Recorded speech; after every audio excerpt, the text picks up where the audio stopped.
Alright guys, welcome back to the bench. So today we're going to go ahead and talk about the two-piece free float rail for Midwest Industries. Huge shout out to them for sending it out to the channel, full review. Also, huge thank you to Brownells. Use code BOP10 or Triggered, save yourself 10% off of anything 150 or more at Brownells. They are an awesome sponsor of the channel. Also, their super thanks. Please like, subscribe, and share, and do all the other fun stuff down below.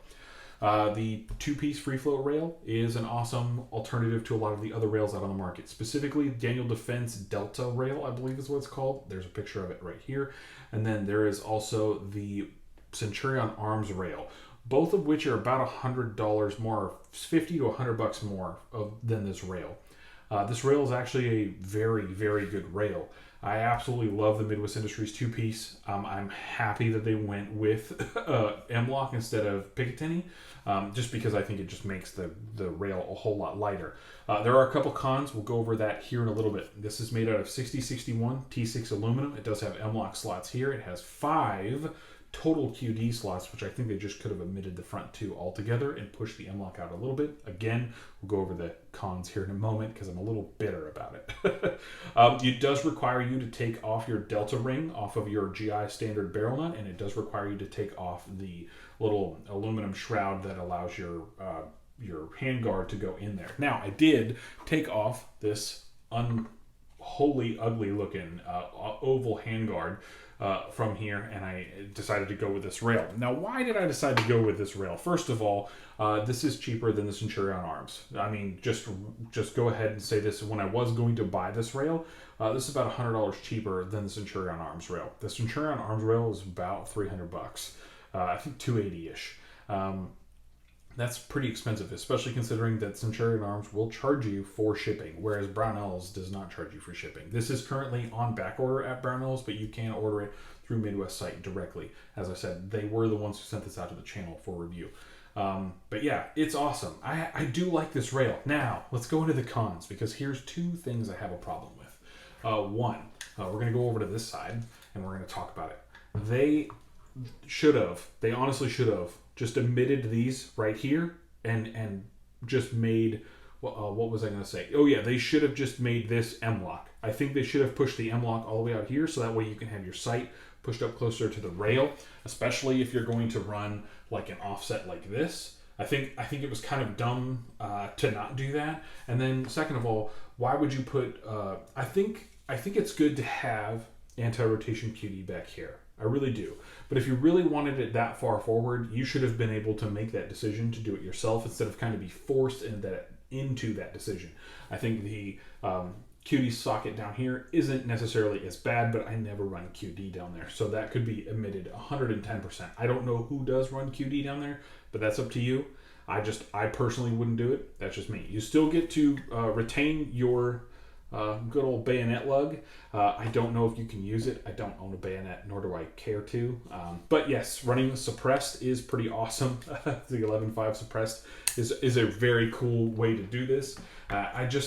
I don't know. There's something about running short guns suppressed with really good cans. Now, I did run this with the RC2, but my plan on this is to get it with the SB2. So the SB2 is a short-barreled 2 can where it has a little bit wider diameter in order to let more gases escape out of the front instead of go back into the entire system. I just like the short barrel can a little bit more. Plus, the short barrel can is short and it's pretty compact, so I think we could have a lot of fun with that. This is a fantastic, just awesome. I don't really know what other words can describe this, but it is cost effective, it works well, and I think it's just well put together.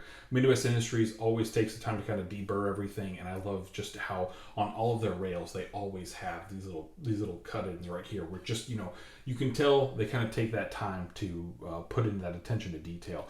It does use little screws in order to go on your standard GI barrel nut, and that's really just awesome. Now let's go over the Colt 11.5. This is an 11.5-inch government profile barrel with a carbine length gas system. I'm running a Rosco bolt carrier group. The Rosco bolt carrier group is awesome. This is one of the cooler bolt carrier groups that they have just recently started to make. They came out with a phosphate bolt carrier group, and I'm absolutely awesome. I'm just ecstatic that they came out with this bolt carrier group. I think it's probably one of the best bolt carrier groups they could have come out with. because I don't necessarily like the nitride or melanite versions or whatever they decide to do.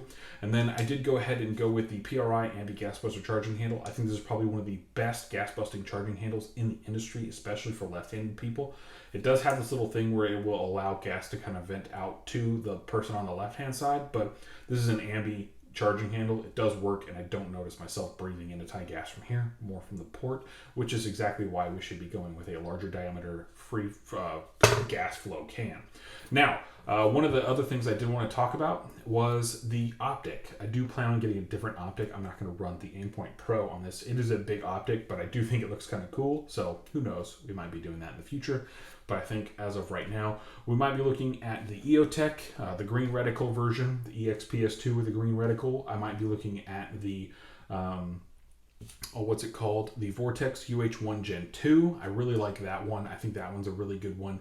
And then there's just a couple other ones. I think if maybe not using this, but maybe going ahead and using the Aimpoint Duty RDS is probably another one I'm looking at. I really like that one because it's small, it's compact, it's lightweight. I know a lot of people really want to see it. I know a lot of people are also saying, you know, bite the bullet, get a T2. That's a possibility also. We don't know yet.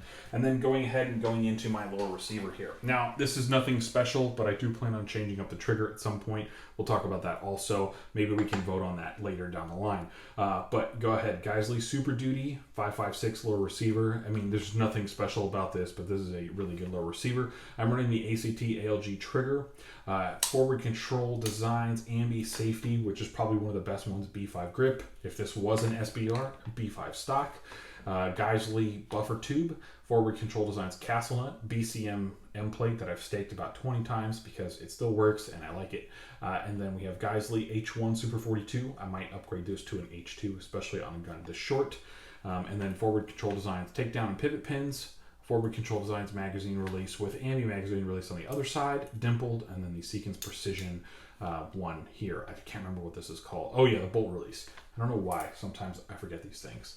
It's probably one of my favorite setups so far. I know that there is pending doom coming down about our precious pistol braces, and we may have to change things up and all the other fun stuff.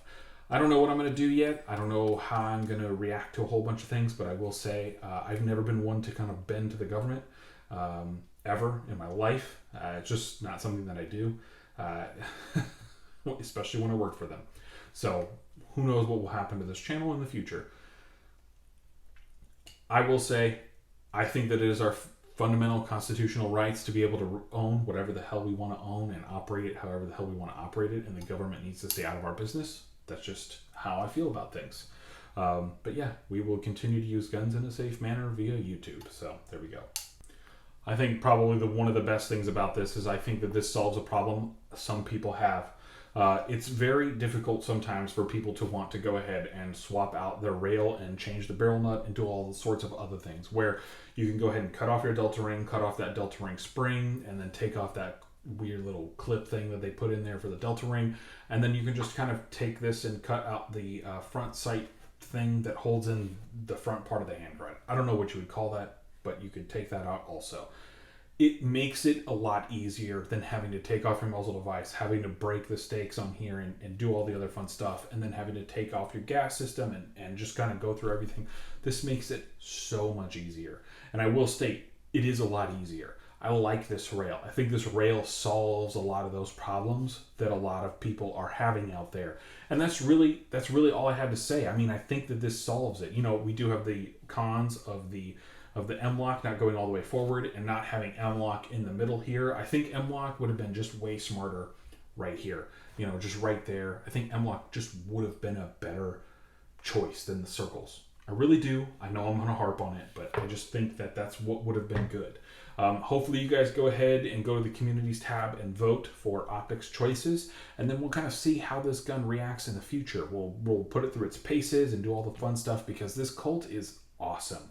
I love shooting this Colt. It is definitely fantastic, and I highly, highly suggest if you're out there and you want to pick up a really cheap just upper receiver that works really well, these Colts are good and they have great barrels. I don't know who's making other stuff, and I'm not going to claim to, but I do know that I really like exactly what I see here, and it works really well. So maybe in the future, if I have any problems, I will definitely report anything that happens to this in the future, but I really hope you guys enjoyed this video. I hope you guys enjoyed the look into why I went with the Midwestern Industries over the Centurion, because to be honest, it really did come down to money, and I think that this is a better alternative per dollar spent. If you're looking to spend less money, I do think this is a better alternative. If you have the funds to go buy the Centurion, by all means, go ahead and do that. I have no issues with that, but I do like this rail. I think it is pretty awesome. I hope you guys enjoyed this video. I hope you guys enjoyed me ranting about the anti-government stuff that I did, but I love you all. Thank you so much for tuning in, and as always, be a hoodlum. No, do it again. Beep.